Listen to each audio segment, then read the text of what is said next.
కి చిట్టిరెడ్డి రాజిరెడ్డి గారు మాజీ సర్పంచ్ చిట్టిరెడ్డి రాజిరెడ్డి గారు ఉన్నారు. సార్ మీరు వెహికల్ పక్క కాపండి, డిస్టర్బెన్స్ వస్తుంది, ఒకసారి పక్క కాపండి. ఓకే రాజిరెడ్డి గారు, ఇప్పుడు మీరు అయితే మీ గ్రామ పంచాయతీ లోపల అభివృద్ధి పనులు చేశారు, ఎన్ని అభివృద్ధి పనులు చేశారు మీరు? నిధులు మీ పెండింగ్ బిల్లు అన్నీ కూడా క్లియర్ అయ్యాయా? మరి గ్రామాల లోపల ఏ విధంగా ఉంది? ఎందుకంటే సంవత్సరంన్నర దాటిపోయింది సర్పంచుల పదవీ కాలం ముగిసి. ఏ విధంగా ఉంది మీ గ్రామం లోపల, ఏ విధంగా ఉంది ఒకసారి మాకు తెలియజెప్పండి ఒకసారి. సార్ నమస్కారం సార్. నమస్కారం. మరియు నా తోటి సర్పంచులకు అందరికి కూడా నమస్కారం, మా ప్రెసిడెంట్ గారికి కూడా.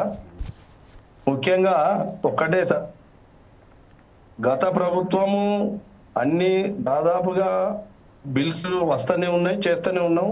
మా గ్రామ పంచాయతీ నేను పోయినాక మా స్కూల్ అసెంబ్లీ కూడా ఏడుస్తుండే, మన ఊరు మన బడి అని కూడా అన్ని చేసినాం సార్. బిల్స్ మాత్రం దాదాపు ఒక 40% ఇంకా 60% పెండింగ్ ఉన్నాయి సార్. ఇప్పుడు మీ అందరికి నేను రిక్వెస్ట్ చేసేది ఏంటంటే, అందరూ కూడా మాకు కూడా అదే ప్రజలేషన్ ఓట్లు, మా ఎమ్మెల్యేలు ఎమ్మెల్యేలకు ఎమ్మెల్సీలకు అందరు కూడా అదే ప్రజలేషన్. కానీ పల్లె ప్రజలను గత ప్రభుత్వం కానీ ఈ ప్రభుత్వం కానీ ఏ ప్రభుత్వం ఏదైనా దయచేసి ప్రజలను పట్టించుకునే నాదులు లేడు. మరి సీఎం గారు కూడా ఇన్ని మరి ఏం ఇంటెలిజెన్స్ రిపోర్ట్ తెప్పించుకుంటాలో ఏం కొత్త, కానీ ప్రజల దగ్గర మాత్రం వాస్తవంగా గ్రామ పంచాయతీ ఉన్నట్ట లేనట్ట. ఇప్పుడు అన్ని కొన్ని వాళ్ళు అనౌన్స్ చేసిండ్రు కాంగ్రెస్ గవర్నమెంట్, నేను కాంగ్రెస్ సర్పంచ్నే అయినా కూడా వాళ్ళు అనౌన్స్ చేసిన అవి రొటీన్ గా అయిపోతాయి. 5 ఏళ్ల దాకా చేసుకుంటూ పోతారంటే ప్రజలకు వస్తాయి సన్న బియ్యం కానీ ఇంకేదో కానీ ఇండ్లు కానీ, అవన్నీ ఇవాళ ఒక్కరోజు అయ్యే పని కాదు. కానీ గ్రామాలలో ప్రతి సర్పంచ్ ఉండాలి, వార్డు మెంబర్లు బాడీ ఉంటేనే ఆడ సర్పంచ్ ఒక ఊరికి కావాల లెక్క కడతా సార్. వాళ్ళకి ఎందుకు మరి ఈ దీన్ని పట్టించుకోలేరు మాకు తెలియదు. కానీ దయచేసి సార్లు అన్నట్టు ఇప్పుడు వాళ్ళందరూ కూడా మాట్లాడిళ్ళు, ఈ గ్రామ పంచాయతీ అంటే సపరేట్ అదొక పార్టీ గుర్తు మీద గెలిచే సర్పంచ్ కాదు. ఎవరు మంచి అయితే వాడిని ఎన్నుకుంటారు. అక్కడ ఊరిని కాపాడే బాధ్యత ఆ సర్పంచ్ మీద ఉంటది. మళ్ళోసారి పోటీ చేస్తే కూడా అక్కడ వానికి ఒక్క ఓటు కూడా పడదు మంచిగా చేయకుంటే. దయచేసి మేము ఒక్కటే కోరేసి, మాకు బిల్లులన్నీ కూడా పెండింగ్ ఉన్నాయి. ఏ గవర్నమెంట్ అయినా అన్న ఒక మాట్లాడిన ఎంపీ రికార్డ్ అయితే అన్ని ఉంటాయి.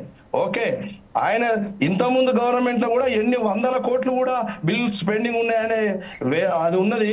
వాళ్ళకి ఎట్లయితే ఇస్తారో గ్రామ పంచాయతీలకు ఇవ్వాల్సిందే, అది రూల్. ఏ గవర్నమెంట్ ఇవాళ పోతుంది రేపు వస్తుంది. ఇవాళ ఆ ప్రజలు మాత్రం వీళ్ళకి ఎత్తారు, వీళ్ళు మంచిగా చేయకుండా వాళ్ళకి ఎత్తారు. అంతే కదా సార్? అంతే. ఇవన్నీ కూడా గుర్తుంచుకొని అదే ప్రజలు వీళ్ళని ఎన్నుకుంటారు, వాళ్ళని ఎన్నుకుంటారు. పని చేసిన వానికి పైసలు ఇవ్వాలనేది తపన.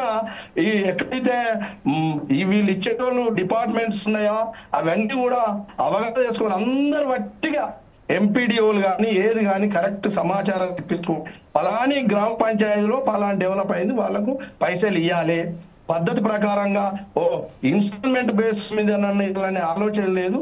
చాలా సర్పంచులు, నా తోటి సర్పంచులు కూడా చనిపోవడం జరిగింది. ఇప్పటికైనా అవన్నీ కాదు సార్. నా పర్సనల్ రిక్వెస్ట్ చేసేది ఏంటంటే, గవర్నమెంట్ కు పల్లెలే రేపు ప్రగతికి మూలం అనేది ఉన్నది. అక్కడ ఎవరు ఉంటారు? ఇవి అందరూ మంచి వాళ్ళందరూ పట్టణాలకు దగ్గర జిల్లాలకు పోయి ఉంటారు. అక్కడ ఈ ఆరోగ్యం అందకుండా లేకుంటే ఈ మురికుంపల్లో ఉన్నటువంటి కొన్ని విలేజ్లు ఎన్నో ఉన్నాయి. అవన్నీ కూడా సహకారం కావాలి, అందరికి చేరత కావాలంటే వాళ్ళకు కూడా గవర్నమెంట్ అన్ని చూసుకోవాలి సార్. ఇట్లా అంటే బటన్ నొత్తితే ఇక్కడ నేను మాట్లాడేది మీకు వినబడుతుందంటే ఏ పల్లె ఎట్లున్నది, ఎంత బిల్లు ఉన్నది, ఇప్పటికి కూడా కరెక్ట్ ఇన్ఫర్మేషన్ లేదని నేను అనుకుంటున్నా సార్. ఏదో ఇట్లా వట్టిగా చేస్తున్నారు తప్ప ఇవన్నీ కూడా మరి చేసిన వానికి వస్తాయి. ఏం లేదు, చెయ్యి అని ఇప్పటికి కూడా కొంతమంది ఎవరో తప్పించుకుంటారు కానీ చేస్తాను ఆ కుంభంలో పడిపోతాను. బిల్లులు రాక చాలా ఇబ్బంది పడుతున్నారు సార్. నా పర్సనల్ రిక్వెస్ట్ ఏంటంటే, మీరు డిబేట్ పెట్టినప్పుడు ఎలక్షన్ మాత్రం లేట్ అయింది వాస్తవం సార్. అట్లా మరి అన్ని లేట్ కావాలి కదా సార్? పార్లమెంట్ లేట్ కావాలి, ఎమ్మెల్యే లేట్ కావాలి. ఏ ఓటైనా వార్డు మెంబర్ కైనా గదే ఓటు, సర్పంచ్ కైనా గదే ఓటు, ఎమ్మెల్సీ కైనా గదే ఓటు కదా. వాళ్ళు చిన్న చూపు ఎందుకు చూసిందనేది బాధాకరం. ఓకే అండి, ఇప్పుడు రాజిరెడ్డి గారు మళ్ళీ వస్తాం మీ దగ్గరికి.